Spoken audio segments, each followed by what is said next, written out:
Okay, we'll go ahead and get started. I know, Emma, you had something you wanted to say before we get into questions.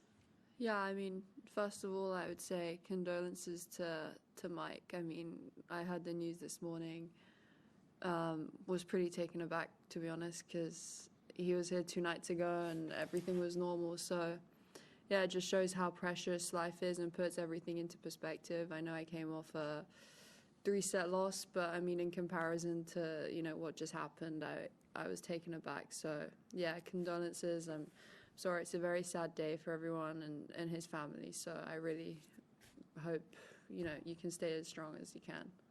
Thank you. We'll open it up for questions now. If you could just raise your hand. Yes.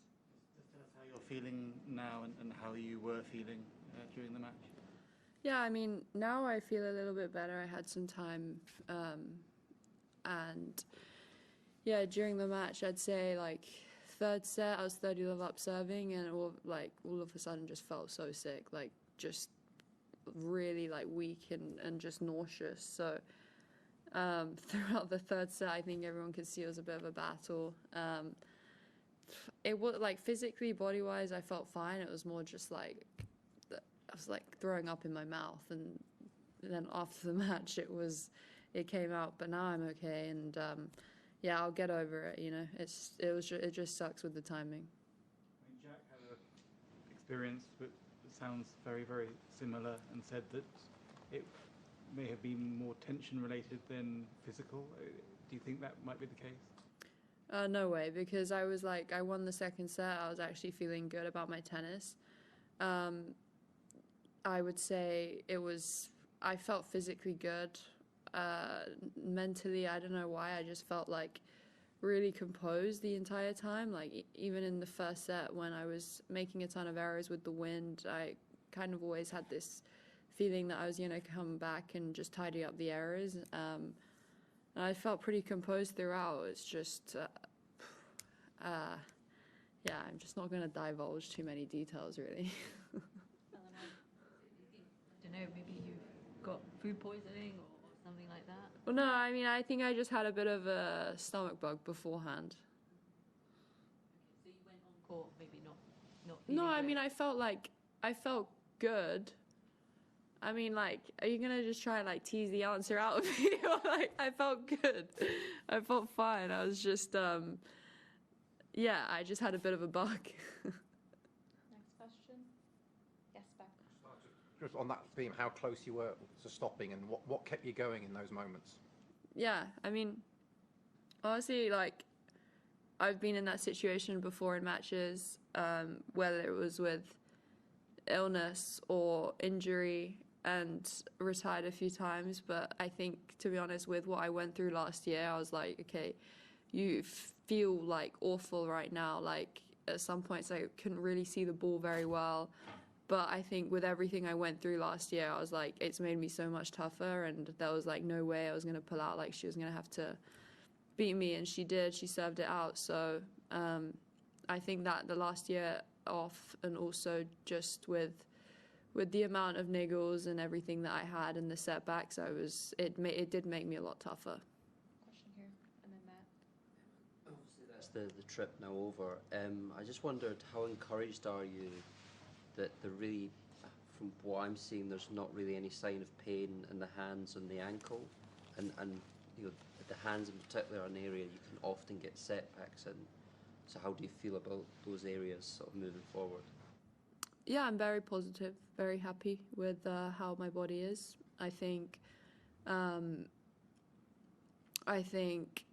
the wrists in particular was something that I struggled with in the coming back, because I just had a setback for a few months, so I couldn't play until late November again, really. So now I feel good, ankle feels good. So yeah, I think if I keep my work consistent, like I said previously, I have a good shot. And yeah, this is obviously only my first trip back. I think that tidying up some of the errors, tidying up a bit of technique and things, and also just getting used to playing matches and outdoors as well, because the conditions today were very windy, and I think that she handled it a lot better the wind, and she junk balled me and she moon balled me, and she gave me a lot of these scrappy little shots, but it worked. And yeah, I just need to spend more time on tour, spend more time training and putting good weeks together. Matt and Simon. Do you know what your schedule was going to be for the next few months, and are you excited about the next few months, where after these couple weeks, or sort of where's your mind as you confront a 10-month season?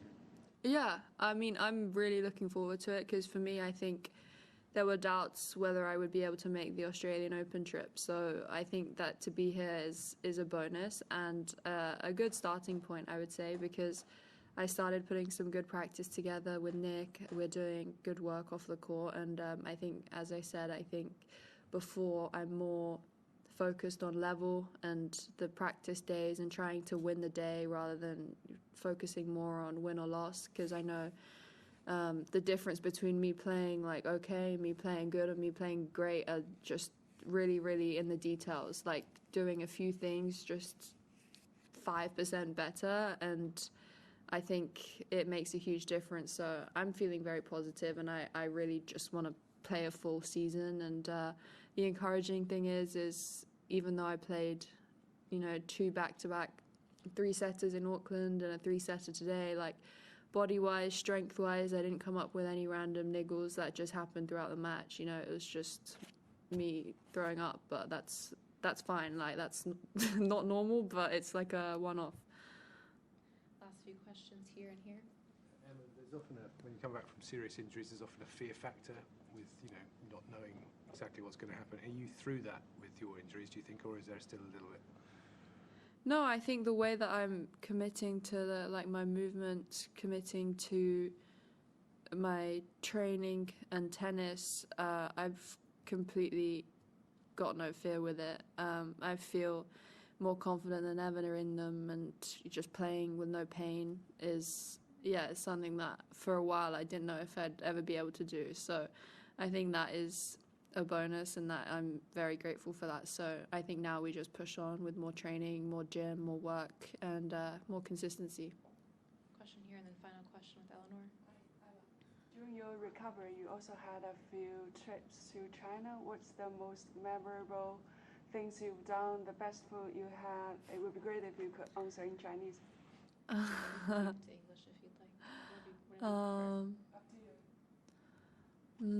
我去中国的时候，我玩得很开心，因为我学怎么弹钢琴，然后怎么画画，我就觉得挺有意思。因为如果我没有这个受伤，我就不能学这些东西，因为没时间。所以我就挺高兴我有这个时间，然后我也可以看我姥姥在沈阳，她现在不是特别好，因为她老了，但是我能看见她，我就觉得挺好。 Last question over here. 我心里挺舒服，因为4年我没看。 Go ahead. Just wondering, with Billie Jean King Cup and the Olympics, are they events that you would like to play this season? Are they priorities for you? How do you see those? Don't know. I think I'm GB number 8 or something. So no idea if I'll get the call up for that. So I guess we'll leave it to them to decide. That you would be available if selected? Well, I mean, of course I would. I always love representing my country. But that being said, I think because of the amount of niggles and, the rehab process, I think whatever suits my schedule and my fitness the best is going to have to take priority, especially this year. Because, for example, if there's a change in surface straight away or, too close in succession, then I think that I'd have to evaluate what I do, because the most sensible thing for me is staying healthy, and that's the priority for the year. So I can't say either way, but my intention is good. I want to play. Okay, we'll leave it there. Thank you, everyone.